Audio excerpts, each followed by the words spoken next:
বাউফলবাসীর কি দরকার? গম দরকার, টিন দরকার, রাস্তা দরকার, স্কুল দরকার, কলেজ দরকার, মাদ্রাসা দরকার।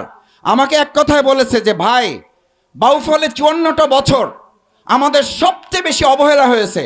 আমাদের গম টিনের জন্য কাঙ্গাল না, আমরা একটু সম্মান মর্যাদা নিয়ে প্রত্যেকে যার যার জায়গায় আমরা বাস করতে চাই।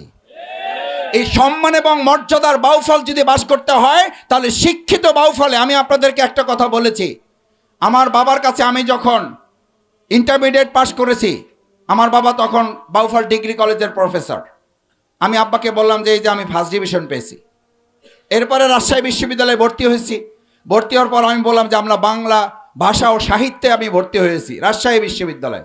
তা আব্বা হেসে দিয়ে, মা সামনে ছিলেন, মাকে বললেন তোমার ছেলেকে বলো যে তোমার ছেলের যে বাবা, সে এখন থেকে 30, 40, 50 বছর আগে ঢাকা বিশ্ববিদ্যালয় থেকে ইসলামী স্টাডিজে পাশ করে আসছে। সুতরাং তার ছেলে রাজশাহী বিশ্ববিদ্যালয়ে ভর্তি হয়েছে, এইটা আমার জন্য কোনো সুখবর না। আমি তখন মাকে বলেছিলাম, আব্বাকে একটু আশ্বস্ত করেন, বাবা যেখানে শেষ করেছে ছেলে হিসাবে আমি ওখান থেকে শুরু করব। তার মানে আমি বুঝিয়েছিলাম যে আমি শুধু মাস্টার্স করে ক্ষান্ত হব না, আমি তারপরেও আরেকটু উচ্চ ডিগ্রি নিয়ে আমি ডক্টরেট ডিগ্রি সম্পন্ন করে আমি আমার বাবার মর্যাদা রক্ষা করব। আমি বলেছি, আমি যখন পিএইচডি ডিগ্রি করি, আল্লাহ সাক্ষী, আল্লাহ সাক্ষী করে বলছি, আমি যখন পিএইচডি ডিগ্রি করি, ডক্টরেট ডিগ্রি করি, আমার সুপারভাইজার প্রফেসর ডক্টর বেলাল এখনও বেঁচে আছেন রাজশাহী বিশ্ববিদ্যালয়ে। আপনারা ওনার কাছে যদি জানতে চান, আপনারা জেনে দেখবেন। আমি বলেছিলাম, স্যার আমি পিএইচডি ডিগ্রি করব এটা করে চাকরি করে খাওয়ার জন্য না, এটা করে ব্যবসা করার জন্য না। আমি যে বাউফলে জন্ম নিয়েছি, আল্লাহ যেখানে আমাকে কবুল করেছেন, আমার বাবা বহু বছর আগে ঢাকা বিশ্ববিদ্যালয় থেকে মাস্টার্স করেছেন, আর আমি রাজশাহী বিশ্ববিদ্যালয়ে পড়ি। এখান থেকে মাস্টার্স করে বাউফলে ফিরে গিয়ে আমি বাউফলে মানুষের কাছে মুখ দেখাতে পারবো না। বলছে তাহলে তোমার কি করতে হবে? আমি বললাম আমার ডক্টরেট ডিগ্রি লাগবে। আমার বাউফলবাসীর সামনে দাঁড়াতে হলে, আমার বাউফলবাসীকে সম্মানিত করতে হলে, বাউফলবাসী যেন বলতে পারে তাদের সন্তান, তাদের ছোট ভাই, তাদের নাতি শফিকুল ইসলাম মাসুদ শুধু অনার্স মাস্টার্স করে নাই, সে শুধুমাত্র মাস্টার ডিগ্রি করে শেষ করে নাই, সে বাউফলবাসীর সম্মান এবং মুখ রক্ষা করার জন্য, বাউফলবাসীর গর্বের সাথে বলার জন্য এমনভাবে নিজেকে তৈরি করেছে যে সে ডক্টরেট ডিগ্রি করে তাদের মাঝে হাজির হতে পেরেছে। আমি পড়াশোনা করতে চাই, আমাকে আপনি সহযোগিতা করেন। আমার ডিগ্রিটা আমার জন্য না, আমার ডিগ্রিটা মূলত আমার বাউফলবাসীর জন্য দরকার। আপনারা জানেন আমি কিন্তু খুব বড় কোনো চাকরি করি না, আমি শুধুমাত্র একটা গবেষণা প্রতিষ্ঠানে আছি। আমি কিছু গবেষণার কাজ করি, ছোটোখাটো কিছু ব্যবসা করি।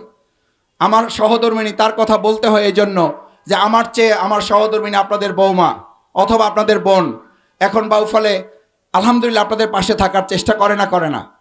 করে। চিকিৎসার জন্য আমার কাছে যা আসে তার চেয়ে তার কাছে বেশি যায়। আলহামদুলিল্লাহ। আমি এটাও বলছি এই কারণে, আমি আপনাদের খুশি করার জন্য বলছি না, আল্লাহ সাক্ষী বলছি। আমি বিয়ে করার সময় আমি আমার আব্বা আম্মাকে বলেছি আমি ডাক্তার হওয়ার আমার ইচ্ছা ছিল, পারি নাই, যে কোনো কারণে হোক আল্লাহ কবুল করেন নাই। তখন আমি বলেছিলাম আমি এমন একজন সহধর্মিণী নিতে চাই, আমি আমার ডিগ্রি দিয়ে যেমন সম্মান রক্ষা করার জন্য চেষ্টা করব, আমার সহধর্মিণী মানবিক সেবায় বাউফলবাসীর পাশে যেন সে ভূমিকা রাখতে পারে। আমার যদি সুযোগ থাকে তাহলে আমি একজন চিকিৎসককে নিয়ে আমি সংসার করতে চাই। আমার সংসার করার টার্গেটের পিছনেও আমি আমার বাউফলবাসীকে সাথে রেখেছি। আমি চেষ্টার মধ্যে রেখেছি আমার বাউফলবাসীর জন্য কল্যাণ সে করতে পারে। আলহামদুলিল্লাহ, সে প্রতিদিন বলে যে আজকে 50 জন রুগী দেখেছি, তার মধ্যে 40 জন বাউফলের, তার মধ্যে 25 জনের কাছ থেকে কোনো ভিজিট রাখতে পারি নাই, কারণ তারা বলেছে আমি মাসুদ ভাইয়ের লোক, কিসের ভিজিট, যাওয়ার সময় রিক্সা ভাড়া দিয়ে দেবেন। তো যখন রিক্সা ভাড়া চায় তখন বুঝতে পারি যে আসলে এটা মজা করে বলে না, এইটা বাউফলের অধিকার নিয়ে সে আমাকে বলে। রিক্সা ভাড়া দিতে হয় না, কিন্তু ভিজিটটা না নিলে সে শুধু খুশি হয় না, সে দোয়া করে যে এটা বাউফলের জন্য একটা বড় নিয়ামত। আমার ভাইয়েরা, আমি প্রথম যখন, এটা আমি বলছি আবার বুঝার জন্য বলছি, শফিকুল ইসলাম মাসুদ এমপি মন্ত্রী হওয়া আমার জন্য বড় টার্গেট নয়। আমার টার্গেট ছাত্র জীবন থেকে আমি মানুষের খাদেম সেবক হওয়ার জন্য চেষ্টা করেছি। এই খাদেম সেবক হওয়ার জন্য আমি যখন প্রথম হজ করতে গিয়েছি, আমি আমার দোয়ার কথা এই কারণে বলেছি। প্রথম আমার ছাত্র জীবনে আমি ছাত্র শিবিরের তখন কেন্দ্রীয় সভাপতি, আমাকে ছাত্র শিবির পাঠিয়েছে হজ করার জন্য। এটা নিয়ম ছিল তখন, এখনও আছেন, চেষ্টা করেন তারা যাওয়ার জন্য। আমি কাবার গেলাপ ধরে আল্লাহ তাআলার কাছে 3টা দোয়া করেছিলাম, তার মধ্যে 3টা দোয়ার 2টো দোয়া আল্লাহ তাআলা ইতিমধ্যে আমার জন্য কবুল করেছেন।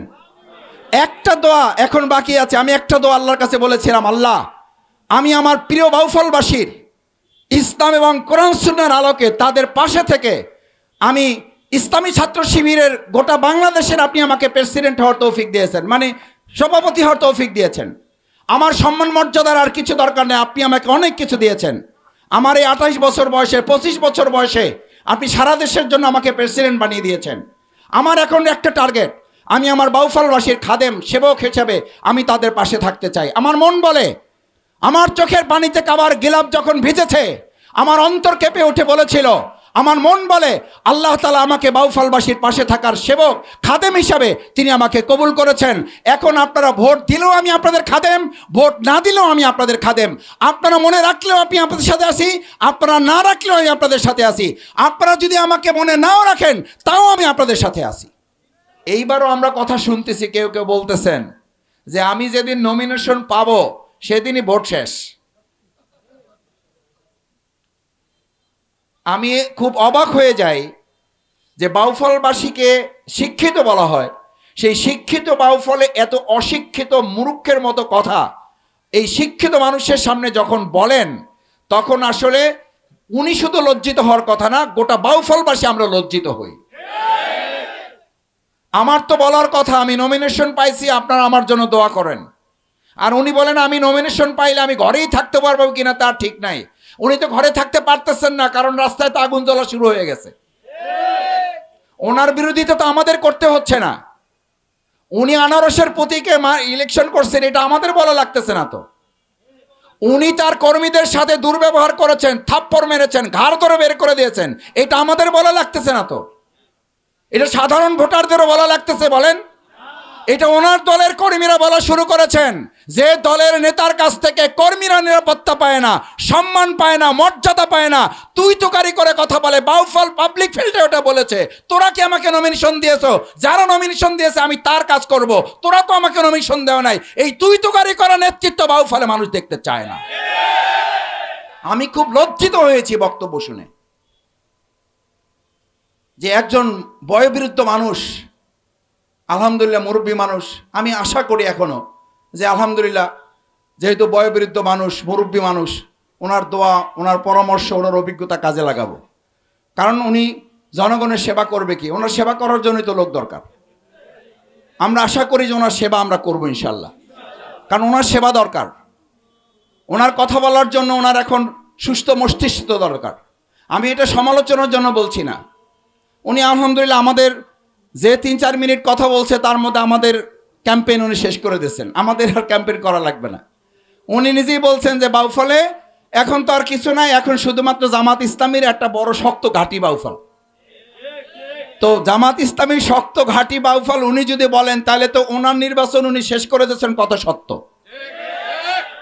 এই সত্য কথাটা উনি বলে দিয়ে আমাদের উনি উপকার করেছেন, এই জন্য ওনার জন্য দোয়া করি, আল্লাহ ওনাকে নেক হায়াত দান করুন। এবং ওনার এইরকম সুন্দর সুন্দর কথা নিয়ে ভবিষ্যতে আমরা বাউফল পরিচালনা করব, ওনার সেবাও আমরা করব ইনশাল্লাহ।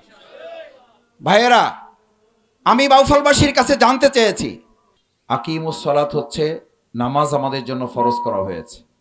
সেই আল্লাহ তাআলার আরেকটি বিধান, আন আকিমুদ্দিন, তোমরা আল্লাহর জমিনে আল্লাহর দ্বীনকে বিজয় করো। এখন আমি আপনাদেরকে যদি জিজ্ঞেস করি, সালাত কায়েম আমাদের মসজিদে হচ্ছে, আলহামদুলিল্লাহ হচ্ছে না? হচ্ছে। আজান হচ্ছে, ইমাম ঠিক করা আছে, মসজিদ নির্ধারণ করা আছে, আমরা সেখানে গিয়ে জামাতের সাথে সালাত আদায় করে আমরা আকিমুস সালাতের হক আদায় করছি। এখন এই আকিমুস সালাতের হক সালাতুল মাগরিবে যারা আদায় করেছেন তাদেরকে আমি সহ যদি আমরা নিজেরা জিজ্ঞেস করে নিজেদেরকে যে আমরা আকিমুদ্দিন, তোমরা আল্লাহর জমিনে আল্লাহর দেওয়া এই বিধান, আল্লাহর দ্বীন ইসলামকে তোমরা প্রতিষ্ঠিত করো, তাহলে সেই আল্লাহর দেওয়া বিধান ইসলাম কি আমাদের সমাজে এখন প্রতিষ্ঠিত আছে? পিছনে শোনা যায় না? ইসলাম কি প্রতিষ্ঠিত আছে? নাই। এখন এটার জন্য তো কোনো গবেষণা দরকার নেই। আমাদের দেশ স্বাধীন হয়েছে 54 বছর। বিভিন্ন সময় বিভিন্নভাবে দল এসছে, মত এসছে, ব্যক্তি এসছে, প্রতীক এসছে।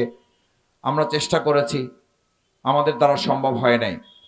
আল্লাহ তাআলা আমাদের এবার একটা ভালো সুযোগ দিয়েছেন, যে সুযোগটাকে যদি আমরা কাজে লাগাই তাহলে আমরা মসজিদে যেমন ইমাম দিয়ে আমরা আমাদের মসজিদ পরিচালনা করি, এবার আমরা সংসদেও কোরআনের প্রতিনিধিত্ব দিয়ে আমরা সংসদ পরিচালনা করতে পারবো ইনশাআল্লাহ। আমার ভাইয়েরা, আমরা যে রসুল সাল্লাহ সাল্লামের টুপি মাথায় পড়ি, যে রসুল সাল্লাহ সাল্লামের দাড়ি রাখি, যে রসুল সাল্লাহ সাল্লামকে মহাব্বত করি, যে রসুল সাল্লাহ সাল্লামকে অনুসরণ না করলে আল্লাহ তাআলাকে অনুসরণ করা মানা হয় না। কুল ইন কুনতুম তুহিব্বুনাল্লাহ ফাত্তাবিউনি ইউহিব্বুকুমুল্লাহ।